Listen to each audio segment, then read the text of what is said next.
Friends, we are back with another episode of the business startup series. आज के इस video में हम बात करने वाले हैं प्राइवेट लिमिटेड कंपनी के बारे में। एक ऐसा स्ट्रक्चर जो काफी कॉमनली नोन है, offers growth, investment and long term scalability. आइए जानेंगे इन डिटेल। सबसे पहले जानते हैं प्राइवेट लिमिटेड कंपनी एग्जैक्टली है क्या।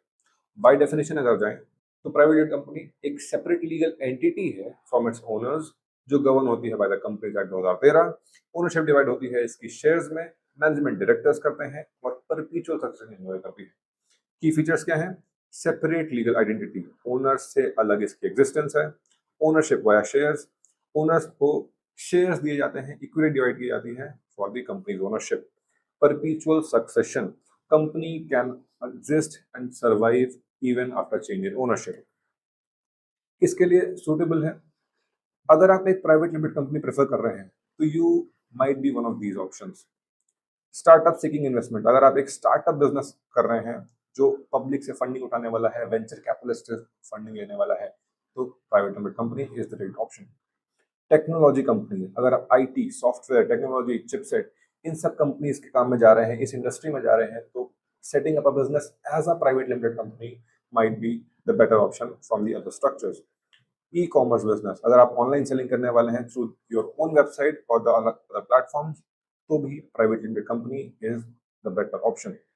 Manufacturing business, large scale manufacturing business है जिसे आप स्केलेबल रखना चाहते हैं, तो प्राइवेट लिमिटेड कंपनी मार्केट में क्रेडिबिलिटी ज्यादा कैरी करता है, ट्रस्ट ज्यादा कैरी करता है from the vendors and financial institution से as a company funding pick करना भी कंपैरेटिवली इजी होता है।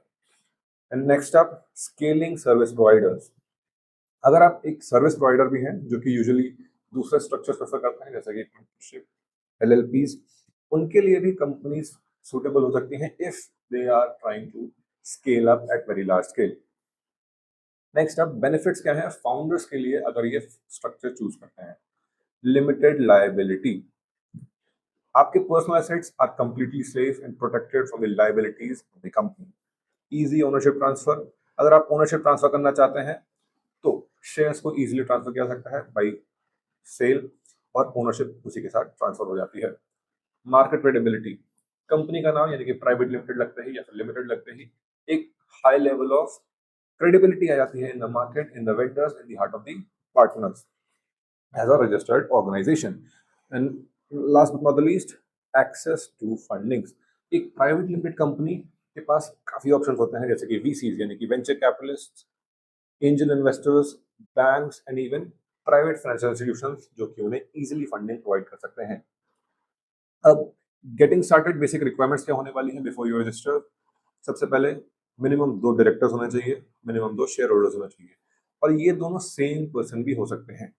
एक रजिस्टर्ड ऑफिस एड्रेस चाहिए, पैन एंड आइडेंटिटी प्रूफ चाहिए ऊपर इन लोगों का, एड्रेस प्रूफ चाहिए डायरेक्टर्स का एंड शेयर होल्डर्स का, email ID and phone number चाहिए directors, share holders as well as company का खुद का। तो ये सब चीजें आपके पास रिक्वायर्ड होंगी, तभी जाके आप एक कंपनी सेटअप कर सकते हैं। अब रजिस्ट्रेशन का प्रोसीजर क्या है, स्टेप बाय स्टेप समझते हैं। सबसे पहले एक डीएससी ऑब्टेन करेंगे फॉर ऑल डायरेक्टर्स, उनकी खुद की अलग अलग डीएससी होनी चाहिए यानी कि डिजिटल साइनिंग सर्टिफिकेट। देन यानी कि डायरेक्टर आइडेंटिफिकेशन नंबर होना चाहिए फॉर ऑल द डायरेक्टर्स, 2 या जिससे जितने भी आप रखने वाले हैं तो उन हर एक का दिन बनाएंगे। नेम रिजर्वेशन, एमसीए पर जाकर अपनी कंपनी के लिए एक suitable and available name reserve करेंगे by paying a minimal fees. Then करेंगे अपना incorporation procedure start.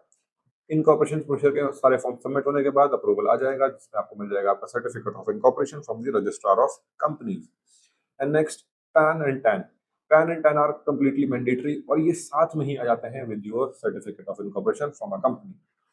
Bank account, lastly जब कंपनी सेटअप हो जाएगी, सर्टिफिकेट ऑफ इनकॉर्पोरेशन आ जाएगा, तो using those document you can open up a current account in the name of the company which is also very mandatory. Registration and industry licences, अगर आप as a private limited company setup कर रहे हैं तो कौन से ऐसे licences हैं जो मैंडेटरी रहने वाले हैं और कौन से हैं जो इंडस्ट्री स्पेसिफिक हैं या फिर एडिशनल हैं? सबसे पहले मैंडेटरी क्या होगा? आपका सर्टिफिकेट ऑफ इनकॉर्पोरेशन। ये बेसिकली आपका बर्थ सर्टिफिकेट है एज अ कंपनी, उसकी खुद की लीगल आइडेंटिटी है, तो they need to exist on their own, this is the proof of that. PAN and TAN, certificate of incorporation के साथ ही आ जाता है, कंप्लीटली मैंडेटरी है। पैन में आपको इनकम टैक्स पोर्टल पे एक आइडेंटिटी कार्ड मिल जाता है और टैन में आप टीडी से रजिस्टर करते हैं। बिजनेस बैंक अकाउंट, बिजनेस का खुद का बैंक अकाउंट होना चाहिए करंट अकाउंट का, जो आप प्रीवियस डॉक्यूमेंट यूज करके किसी किसी भी बैंक में खुलवा सकते हैं। Statutory registers and records, ROC के साथ काफी फाइलिंग्स होती हैं, तो उसके मुताबिक आपको काफी statutory registers and records maintain करने होंगे for regular annual filings. Additional registrations क्या है?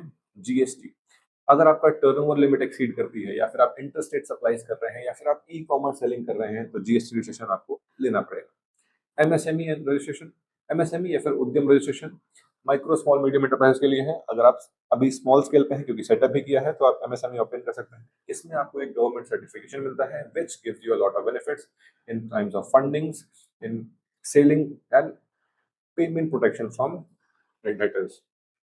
नेक्स्ट स्टेप है इंपोर्ट एक्सपोर्ट कोड। अगर आप अक्रॉस इंटरनेशनल बॉर्डर्स सेल करना चाहते हैं, तो import export code is a must for you. इसे ऑब्टेन करने के बाद, जिसे आप डीजीएफटी से ऑब्टेन कर सकते हैं, you can start your import export business. Next step है स्टार्टअप इंडिया रिकॉग्निशन। अगर यू फील कि आप एलिजिबल हैं in the different criterias of startup, जैसे कि इनोवेशन है, लार्ज स्केल वेल्थ क्रिएशन है, जॉब क्रिएशन है, तो आप डीजीएफटी के थ्रू स्टार्टअप इंडिया में भी रजिस्टर कर सकते हैं खुद को, which gives you a status of startup. Professional tax registration, if you are service sector और अ प्रोफेशनल टैक्स रजिस्ट्रेशन आपके ऊपर एप्लीकेबल है, तो you need to register for that as well. Shop and establishment registration, अगर आप एक public commercial space में open up कर रहे हैं अपना ऑफिस, तो आपको शॉप एंड एस्टैब्लिशमेंट रजिस्ट्रेशन भी ऑब्टेन करना होगा डिपेंडिंग अपॉन द म्युनिसिपैलिटी। फिर इंडस्ट्री स्पेसिफिक लाइसेंसेस, कौन से ऐसे लाइसेंसेस हैं जो इंडस्ट्री टू इंडस्ट्री डिपेंड करते हैं? सबसे पहला, अगर आप फूड बिजनेस में हैं तो आपको एफएसएसएआई लाइसेंस लेना होगा। मैन्युफैक्चरिंग में है तो आपको फैक्ट्री एंड एनवायरमेंटल अप्रूवल्स लेने होंगे। Import export IC code, health के लिए आईएमएसए रेगुलेटरी अप्रूवल्स, एजुकेशन में रेलेवेंट परमिशंस, एडवर्टाइजिंग में लोकल अथॉरिटी के लाइसेंस जैसे कि म्युनिसिपैलिटी नगर पालिका वगैरह। अब पोस्ट इनकॉर्पोरेशन क्या की कंप्लायंसेस हैं जिनका आपको खास ख्याल रखना है? सबसे पहला है books of accounts. As a company it is your responsibility as management to maintain proper books of accounts of your daily conduct of business. Conduct board meetings, जो भी डिसीजंस लेंगे आप वो बोर्ड मीटिंग से थ्रू लेंगे और उनके proper minutes and records maintain करेंगे। Annual ROC filing, multiple forms होते हैं, एमजीटी 7, INC 28, EOC 4, इन सब की एनुअल फाइलिंग मैंडेटरी है एंड इसमें आप अपने बिजनेस रिकॉर्ड्स को शो करेंगे, तो इन्हें भी ध्यान रख के फाइल करेंगे। Income tax compliance, normal ITR filing, tax audit वगैरह if applicable, and statutory record maintenance जैसे कि स्टैट्यूटरी रजिस्टर्स एंड रेगुलेटरीज। तो इन सब चीजों को, बेसिक्स को अगर आप स्ट्रॉन्ग रखेंगे तो कंपनी ज्यादा कंप्लायंस के साथ भी अच्छे से चल सकती है। की टेकअवेज क्या है? एक प्राइवेट लिमिटेड कंपनी क्या आपके लिए सही है? द आंसर इज यस, अगर आप ये ऑप्शन से अग्री कर रहे हैं। इन्वेस्टमेंट रेज करना चाहते हैं, रैपिड ग्रोथ चाहते हैं यानी कि स्केल अप करना चाहते हैं, क्रेडिबिलिटी चाहिए इन द मार्केट, स्केलेबल ओनरशिप, अगर आपको फ्लेक्सिबल इक्विटी चाहिए यानी कि ट्रांसफर कर सके लोगों को, या फिर हाई स्केल तक ग्रो करना चाहते हैं, और लॉन्ग टर्म विजन है आपकी, परपेचुअल एंटिटी बनना चाहते हैं, एक एम्पायर खड़ा करना चाह रहे हैं, तो private limited company is the right option for you. So that was all about a private limited company and setting up a business in India as a private limited company with registrations and licenses required. ऐसे ही और videos के लिए हमारे साथ जुड़े रहिए और advice में। Thank you very much. And if you have any questions or need guidance regarding your incorporation journey, we are very happy to help you. You can contact us on these numbers. Thank you very much.